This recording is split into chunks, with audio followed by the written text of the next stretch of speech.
Oh, shit. The GameCube. I want a Nintendo GameCube with Luigi's Mansion, Wave Race Blue Storm, and Super Smash Bros. Melee, and Pikmin. This holiday season, let Dr. Pepper play Santa by giving away thousands of incredible new Nintendo GameCubes. Look on specially marked packages for your chance to win instantly. I know what this is. Quit messing around. Let's go. The Nintendo GameCube giveaway, only from Dr. Pepper. Hello friends and welcome back to another video. Today I want to talk about the GameCube. This console was released in Japan in September 14th of 2001 and released in North America November 18th of 2001. When the GameCube was first released, it wasn't actually a loved console. It took some warming up to, and I believe during its lifetime it didn't sell that many copies. So the GameCube, you either grew up loving it or hating it. It didn't sell as many copies as the Nintendo Wii, that sold over 100 million copies, and it didn't even really pass the Nintendo 64, with that selling around 33 million copies. The Nintendo GameCube only sold around 21 million copies worldwide, so it really wasn't a great console for its time, but today we hold it in high regards. It's a great console. Anyway, today I'm here to talk about my Japanese collection of video games, or my Japanese collection of Nintendo GameCube games. It's a humble collection, but I like to believe it's a good one. So let's start it off with the hit, the Super Smash Bros. What better game for the GameCube to have than the Super Smash Bros. Melee? And it comes in this cute little boxed cover with the plastic case, and inside you have the manual and the disc. So these are what Japanese cases look like. Next we have on the list Super Mario Sunshine. Can you even have a GameCube without having Super Mario Sunshine? This was the definitive Mario game of its generation. Yeah, I look back on this one with fond memories. It takes me back to summer vacation and it makes me thirsty. A lot of water in this game, and you're just shooting it around all willy-nilly. So yeah, it kind of makes me thirsty to play. It makes me want to go swimming, makes me want to go to the beach. Super Mario Sunshine. Next on the list, we have Mario Party 5. And look at this case. It's nice and glittery, it's cute, it's fun. Yeah, the Japanese cases, they're so much better than what we got in the West. They're just so much more small, cute, and fun. I like them. Can you guys see the glitter? Is it picking up on camera? Anyways, Mario Party 5. I didn't really play Mario Party. I stopped playing around Mario Party 3, Nintendo 64. I mainly bought this for the box. I like it, okay? Sue me. Alright, the next game on my list we have Billy Hatcher.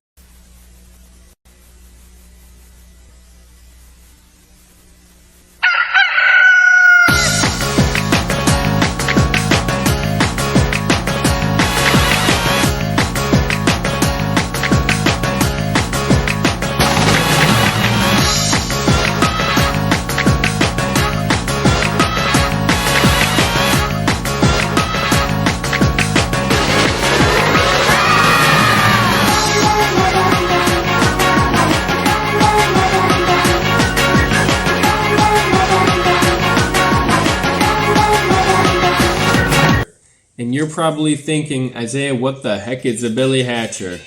Well, I'll tell you. In this game, you play as this boy, Billy Hatcher. You wear this cute little hat, and it's been a while. I know you could make some chicken sounds, and essentially you roll around a giant egg, and whatever color the egg is, as soon as the egg hatches, it grants you this little magical companion, kind of like a Pokemon. And yeah. This is a game I first played on PlayStation 2. I was probably like 6 or 7 years old, and I just fell in love with running around with an egg.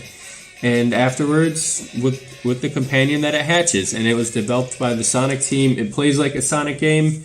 And this game, actually, it wasn't a super big game. They only released 250,000 copies worldwide. I don't know if that's just for GameCube or amongst all the consoles, but yeah, Sega, Billy Hatcher. And what's cool about the Japanese version is that it actually plays in English, and the Japanese version, it's a fraction of what the price of the American US counterpart is. So yeah, that's Billy Hatcher.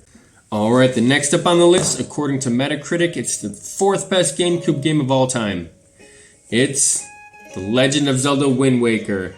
This was the game. We were coming off of the hype of Ocarina of Time and Majora's Mask at that time. This game released in 2002, and you play as Link. And your duty is your sister gets kidnapped by a giant bird who we end up finding out the bird he works for Ganondorf, and it's your duty as Link to go save your sister. And then the lore just deepens from there on. You have to save Zelda, the Hyrule Castle's underwater, and it's crazy. Anyways, I remember back in the day, these graphics, they were actually a cause of controversy. A lot of hardcore Zelda fans didn't love the graphics. They said they were too childish, too cartoony. But me as a young boy, I embraced the graphics, and it was a Zelda game. It was like the Zelda game of that generation, of the GameCube generation. Later on would come Wind Waker towards the end of the GameCube life cycle, but... So I just said later would come Wind Waker. I'm a liar. What I meant to say was Twilight Princess. I'm bad at thinking in the moment. Sue me. Don't actually sue me. Hey, do you like psychedelic mushrooms with old men? Well, you're gonna love this one. Gamecube. いきなり捕まっちゃってるわけ？大人になるってどういうことよ？不思議な言葉ね。何この人たち。ポップでファンキー。音楽だってはっちゃめっちゃでノリノリだわ。大人になればなるほど夜更かしできちゃうのね。お猿とバトル。へんてこな島でへんてこな奴らのしょうもない願いを叶えて大人になっていくのね。任天堂ゲームキューブギフトピア。ヤンラブリー。In this game, each time you level up, it's essentially celebrated by a mushroom trip with this old hippie man in the woods in his treehouse. And that's cool. This is a children's game, and they're having you doing psychedelic mushrooms with this man. This game only sold around 40,000 between 55,000 units during its time. And I guarantee most of you, if not all of you, have never heard of it. It's a game that never made it outside of Japan. It was supposed to, but it got canceled. We never got it in the West, and this game is Gift Pia. It's the game so nice you buy it twice, Gift Pia. So they define it as an alternative RPG. In this game, it's kind of a life sim like Animal Crossing. Anyways, you play as this boy Paco, and the entire island, they give you this coming of age ceremony, and you sleep through it. And all that money's wasted, and you go to jail. The mayor sends you to jail. And so, yeah, you wake up in jail. Your girlfriend, who's the mayor's daughter, comes down and visits you, and she talks to you. And, yeah, you figure out a solution. You have to end up working for the mayor. You have to pay off a certain amount of money before he lets you off the ball and chain.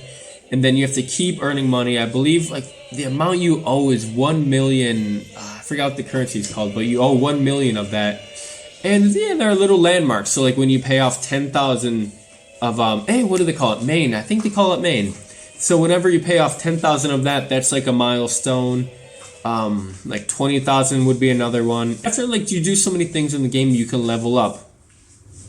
Now leveling up, that allows you to stay up later, because if you stay up past curfew, the ghosts come and they haunt you, they rob your money and everything.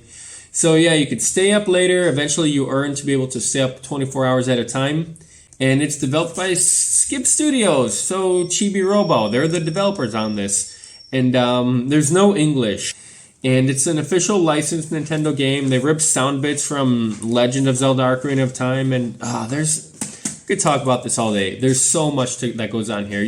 And it's just a fun game. I recommend it. You get to talk to ghosts and stuff, go fishing. What more can you ask for in a children's game? Anyways, guys, if you made it to the end, I just want to say I appreciate you. Thank you so much. Please like, subscribe, share the video. That'll help me out. And yeah, I appreciate you for making it to the end and listening to me talk about the things that I enjoy. If you want any more information about any of the games I mentioned today, feel free to ask. Feel free to reach out. Anyways, give it a try. Give it a try. You'll enjoy it. Anyways, later.